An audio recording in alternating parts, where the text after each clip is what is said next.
Asalaamu calaykum waraxmatullaahi wabarakaatuh. Haddaad dareento cudurrada qalbiga ku dhaca sida walwalka, stresska, naxdinta, mahsanaanta iyo wixii la mid ah, qaado kitaabka Alle subxaanahu wa tacaala oo akhri, cibaadaysana.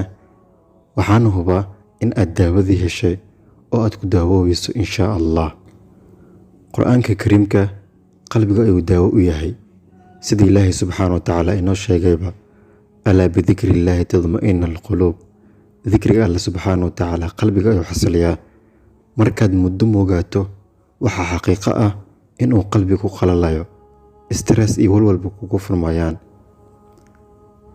Ilaahay subxaanahu wa tacaala wuxuu leeyahay: ruuxii ka jeesta qur'aanka waxaa u sugnaaday nolol cidhiidhi ah.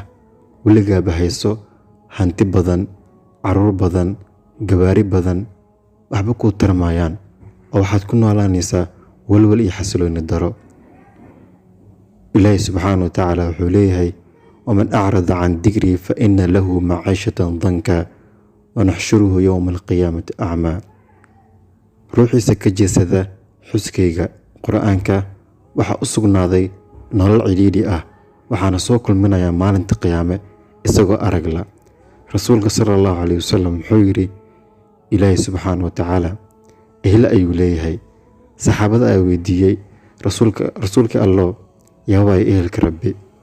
Rasuulka sallallahu calayhi wasallam wuxuu yidhi: ehelka Ilaahay subxaanahu wa tacaala waa ehel qur'aanka, yacni kuwa qur'aanka xifdiya isla markaana ku camal fala. Ilaahay subxaanahu wa tacaala waxaanu ka baryaynaa inuu naga dhigo kuwa u shafaaco qaado maalinta qiyaame qur'aanka.